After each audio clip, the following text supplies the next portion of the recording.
What's good, YouTube, man? Welcome back to another video. Stay Trail Gamer, the game back in this motherfucker, bro. Now, today, it's going to be a special reaction for the simple fact that this shit just happened, like, Friday. I think Friday they posted it on Be More Murder Inc. for real.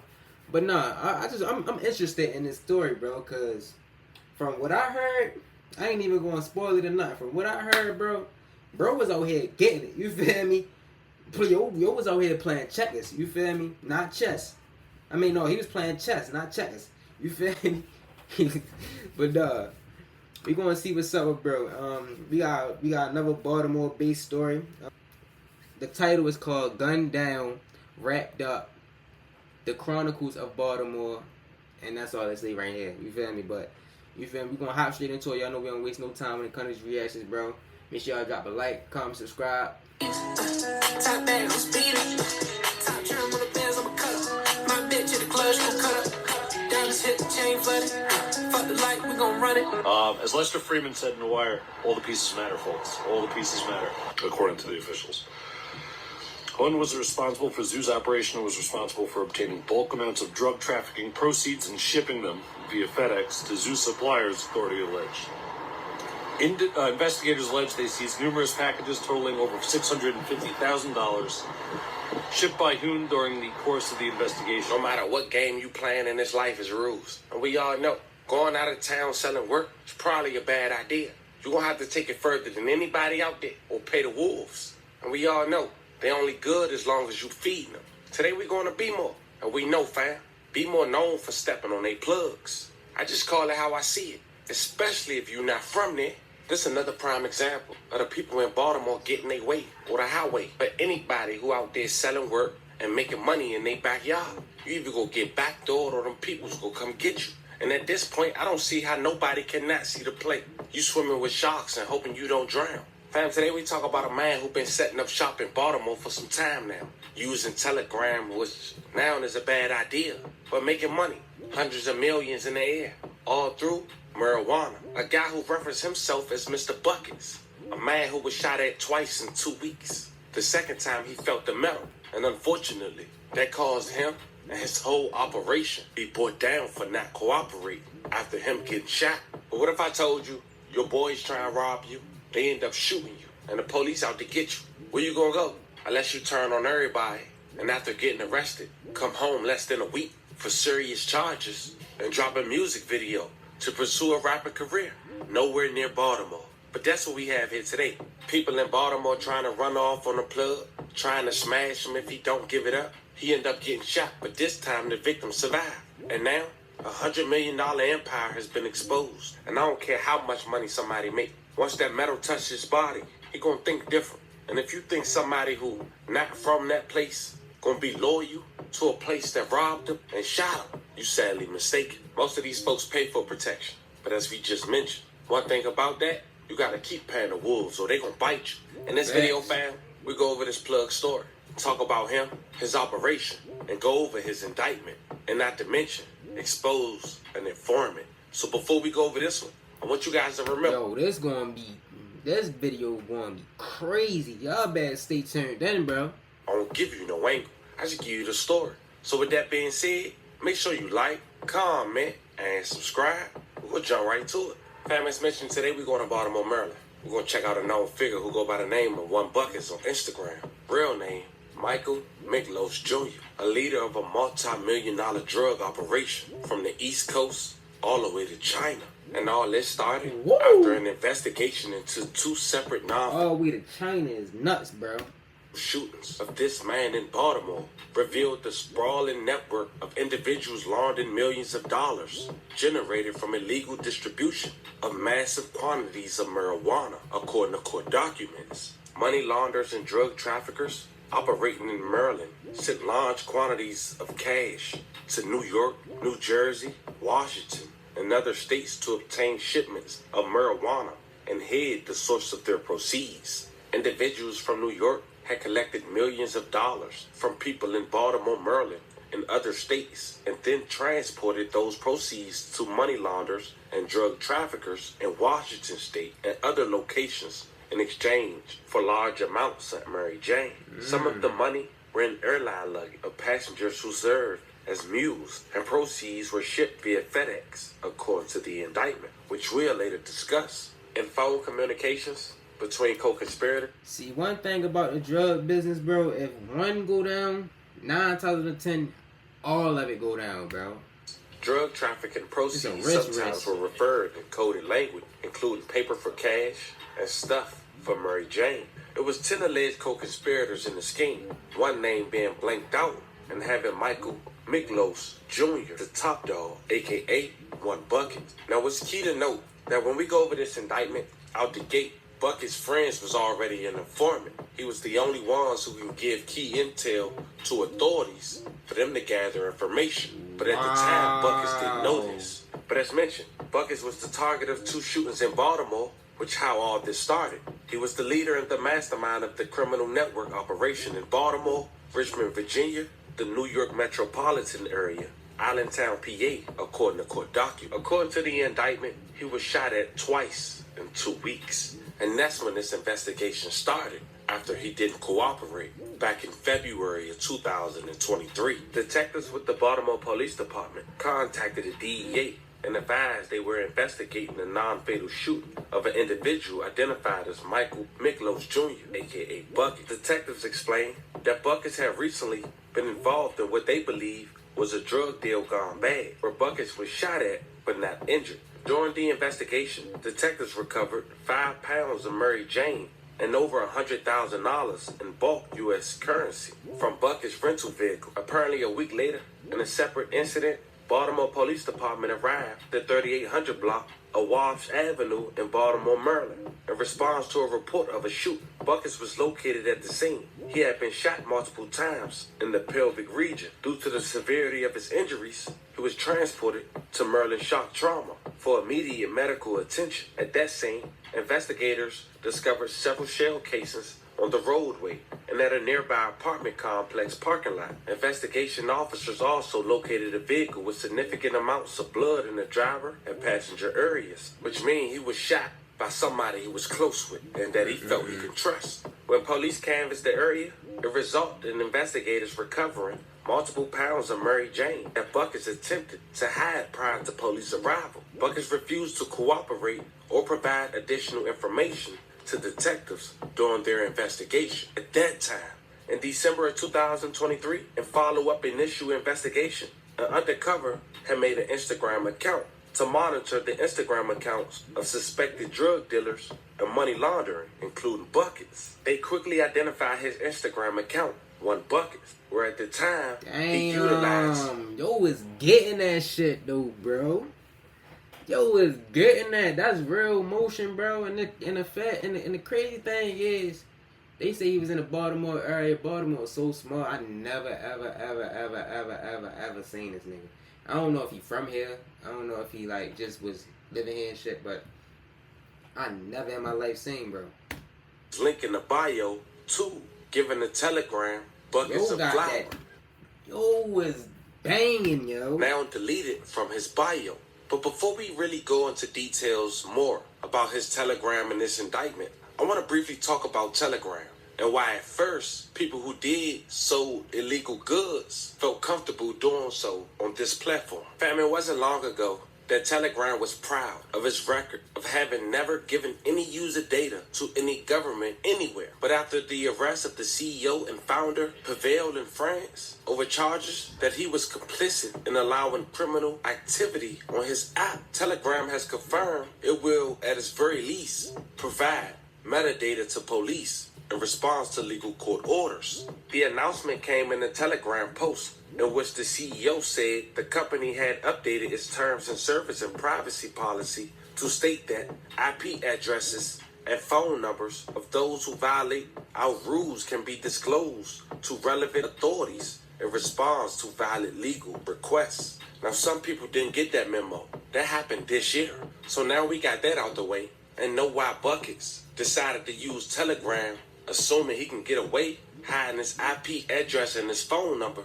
He was sadly mistaken. It was noted in his indictment that Buckets had listed different strains of Mary Jane he had available, as well as prices from as low as $600 to the upward of $1,500 per pound. Buck is claimed to have the lowest prices on the East Coast and the ability to ship the Mary Jane worldwide. He even had a Baltimore 410 number that was listed for contact. Authorities named his operation Nicholas DTO. Now another key player was a guy named XU. He was Chinese, but his nickname was Sean.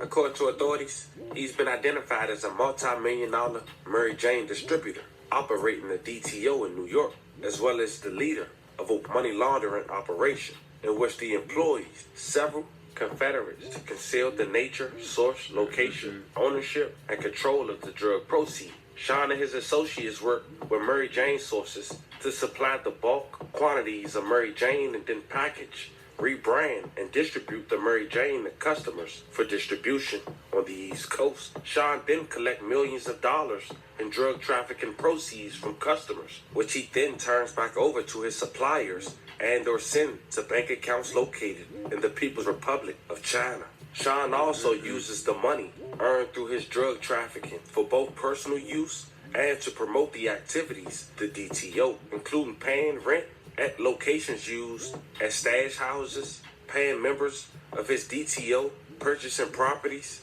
and purchasing vehicles. Sean was basically Buck's supplier and accountant, to sum it all up. And the other 8 people that was in this indictment was day workers under their DTO. But Buck's had an informant in his crew that's named under his DTO has been blanked out because he not only gave confidential informant information, but he also agreed to wear wiretaps, gave authorities location for perfect surveillance. Wow, bro. It be the niggas that's close to you, bro. That is crazy. Build a case. For example, fam, page 34. I ain't even read cat, bro. His man deserve to get whacked down. I ain't gonna lie. 104-page indictment. This man in this U-Haul truck, that's one of Buck's workers, according to this. That's crazy. That's crazy, bro. Indictment under his DTO. But his identity is not revealed to the public because he's an informant. It can't be. That's why. Like, bro, I ain't gonna lie. If niggas was to find out who he was, bro, he gone in 20. I wouldn't even give that nigga 24 hours, bro. I would not give him 24 hours, bro. Those boxes, they're supposed to be 250 pounds of Mary Jane. Those photos, not from a movie. He gave authorities the perfect location to set up shop and capture everything. You see, this incident happened on July 18, 2024, just a couple months ago. Investigators learned another large shipment of suspected Mary Jane shipped from Seattle for the Buck's DTO. Buck's informant supposed to pick it up. His name blanked out, as we know, but the details is that he picked it up from some Asian associates from Sean DTO. Now, fam, another key detail that was in this indictment was on page 74. Meet Isaac Hunt. Isaac was a part of Sean DTO in New York. He once had 3 shipments to FedEx that was intercepted, 15 pounds apiece in each shipment that contained over $650,000. And then it wouldn't hit him to the 3rd shipment that the feds had got him. You see, on June 28, 2024, investigators were conducting physical surveillance on the West 10th Street premises. That's where Isaac was located. Apparently, that's where he stayed. Investigators observed Isaac exit the black book bag and enter a vehicle as a passenger. Investigators follow Isaac as he arrived at a FedEx store located on the 500 block of 86th Street, Brooklyn, New York. Isaac had entered the store and proceeded to ship 2 packages as it contained in the red circle depicted in the image below. While in the store, agents overheard Isaac inquiring as to why his previous packages had not been shipped out of New York yet. Investigators learned from an administrative subpoena the package's address was for a man that was under Sean DTO and was also in the indictment. Kai Wing Kai at an address for a FedEx store on the 9000 block of Southeast Sunnyside Road in Oregon. Sean provided the West 10th Street as his return address. Sean later found out about Isaac interceptions and was pissed. The 6 above described packages shipped on June 27th, June 28th, and July 1st, 2024, were subsequently held by law enforcement pending a search and seizure warrant on the belief the packages were likely to contain drug trafficking proceeds. On July 1st, 2024, at around 10:11 p.m., agents intercepted a call between Isaac and Sean. And during that call, Sean said, "Mother effer, the Seattle paper route I sent money with got busted today." When asked how much was it, Sean responded, 70 unit. Now, Sean often used the term chicken and unit to refer to $10,000 in drug trafficking proceeds. Based on the above described events, they believe Sean was telling his guy Ty, who was also indicted under his DTO, that the packages shipped by Isaac had been seized by law enforcement, further understanding that the shipments contained approximately around $700,000 in drug trafficking proceeds, 70 units. The warrant had seized over $650,000 in U.S. currency. This was the actual picture depicted below. Now, the last key detail in this indictment happened on August 1st, 2024, just weeks prior to me even making this video. At around 8:53 a.m., investigators intercepted a call. Yo, all this shit just dropped Friday, bro. And it's Sunday right now. I mean, no, I'm tweaking. All this shit dropped either 2 days ago, Thursday. It's Saturday right now. It dropped Thursday or yesterday. One of them. I don't know. Bucket and his informant under his DTO. And during that call, Buckets told his informant / worker, quote, he said, he called his people and I'm putting everything together now. Buckets later said, yeah, but I'll call him periodically. Like, I'll call him in like 40 minutes. I already called him 10 minutes ago. So I'll call him like 40 minutes, 45 minutes, and just ask for an update. He'll tell me, end quote. Buckets also told Matt, and I'm thinking it's the informant. They slipped up and didn't cross him out. He's the only person who's not identified in this indictment and also not mentioned in the 10 people, all but one indicted and shown on the indictment. It's only 200 and like wow. So if this nigga the informant, bro, and they boy, I know he got eyes on him at all times though, cause if you're an informant, they gotta protect you. So you can't really do shit to him. Showed that his worker had driven from Baltimore to New York the night prior. Based on the information that was said during the phone call, investigators believe Buckets was organizing a meeting between him and Sean and 8 workers to pick up 250 pounds of Mary Jane on behalf of Buckets' DTO. Now, before we go over the details of that meeting, 2 months prior, on June 11, 2024, a judge of the District of Maryland authorized installation of GPS tracking device on the informant. And on June 26, 2024, the judge also authorized collection of location data in the informant phone. August 1st, 2024, at around 9:45 a.m., agents established surveillance on the informant, who was parked in the vicinity of a Cube Smart Shelf store located on the 200 block of Wild Avenue, Staten Island, New York. Mac was driving the target vehicle, who was also in the indictment. Agents maintained surveillance of the informant as he drove to a local food establishment. At around 11:25 a.m., agents established surveillance in the vicinity of Canton premises and observed 2 parked cars in the location zone. A part of Sean's DTO was in a black 2023 Chevrolet Suburban with New York tags and was parked in the driveway. Liu, who was a part of Buckets' DTO, was driving a gray 2023 BMW with New York registration and was parked directly in front of the residence. At 11:45 a.m., Buckets' worker / the informant had called Sean. During that call, the informant had asked Sean, hey, what's going on? Is everything good? Sean responded, yeah, where are you right now?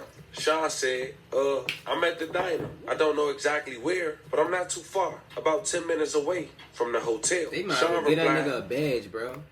I think we can do at the hotel parking lot. So just wait there.